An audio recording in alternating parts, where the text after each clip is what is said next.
Children of the present age, listen well.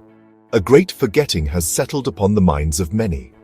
That which is sacred has been mistaken for the mundane. That which was entrusted has been taken for granted. And now in silence and shadow, a pattern moves beneath the noise, a deliberate unraveling of the body politic, veiled in the language of reform, clothed in the garments of legitimacy. This is not merely a time of error. It is a time of karmic divergence. What is being witnessed in the governance of nations, especially this one, draped in its myths of liberty, is not random collapse, but the careful, cold choreography of decay. The bust-out, once the trick of thieves in markets, is now the strategy of those who wear the symbols of public trust. They hollow what they hold, they plunder what they praise, and they leave behind confusion, suffering, and division as offerings to their own gain. But this is not the Dharma. The Dharma is that which uplifts, that which protects, that which binds the many into one harmonious truth. Therefore, we must not look away. We must see this moment as it is, not a simple fall, but a turning of the wheel, a test of collective insight, of discernment, of resolve. Let this analysis be a lantern in the fog. Let it illuminate not only the actors and their acts, but the deeper dissonance beneath, the disconnection from the sacred, the abandonment of right stewardship. For only by naming the illusion can the real be restored. Stage 1. Control the leadership and weaken oversight.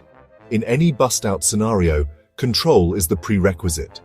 The dismissal of 17 inspectors general, combined with the rapid removal of senior military judge advocate generals, directly mirrors the early step of seizing managerial control to eliminate internal resistance. Inspectors general function precisely as internal alarm systems. They are independent watchdogs who guard against fraud, waste, and corruption. Their removal effectively disables governmental self-defense mechanisms, making agencies vulnerable to manipulation from above. This strategic action, rapid, broad, and unprecedented, signals a deliberate intent to diminish internal oversight. Red flags here include sudden dismissals without due cause, replacements drawn from overtly political rather than career officials, and rhetoric demonizing traditional oversight bodies. Investigators should be particularly alert to policy decisions, appointments, and firings concentrated around roles responsible for accountability, transparency, and internal ethics. Stage 2. Starve the state and redirect public resources. Reducing taxes significantly, while simultaneously imposing substantial funding cuts across critical federal agencies, directly aligns with the bust-out methodology of leveraging an entity to its breaking point. Agencies vital to public welfare and stability, such as the CDC, NIH, Social Security Administration, and NSF, are losing crucial financial resources and personnel.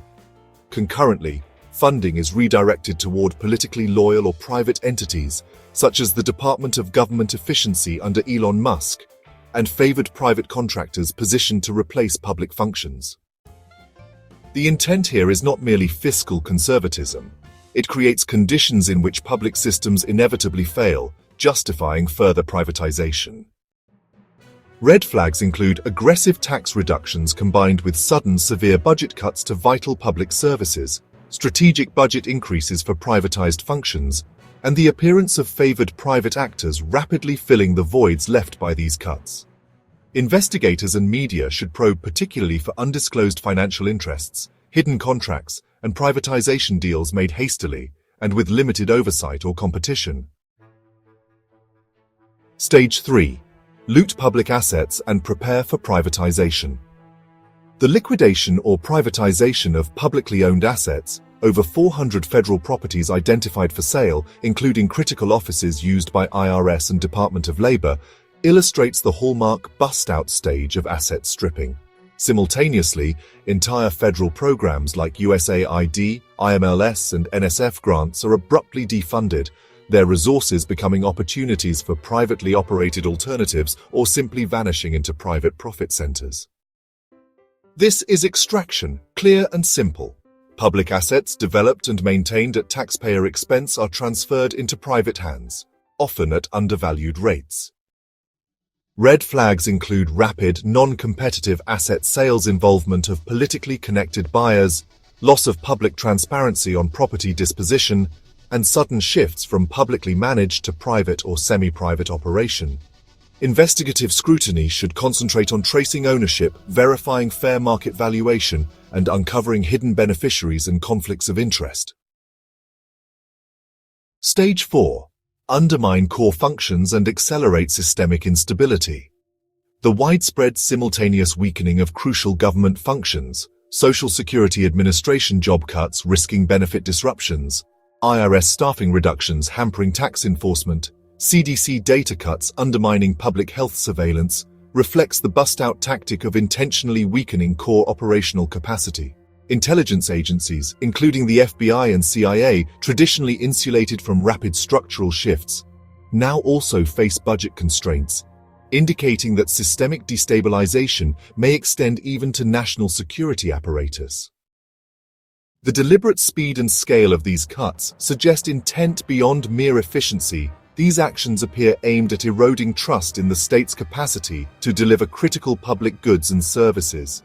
Red flags to watch include widespread operational failures, chronic understaffing leading to visible public service breakdowns, intentional degradation of publicly accessible information, and a sudden reliance on private, often politically connected firms to fill service gaps. Stage 5. Escalate crisis conditions and exploit or conceal collapse. Recent dismissals of senior military leadership and high-ranking JAG officers represent a disturbing elevation toward crisis-oriented governance. In classic bust-out schemes, deliberate chaos often masks final extraction and prevents clear accountability. A weakened, politicized military leadership is inherently vulnerable to misdirection and misuse, particularly in times of real or manufactured emergencies. Intent here manifests through increased political control over the security apparatus, potentially paving the way for declarations of extraordinary powers or national emergencies.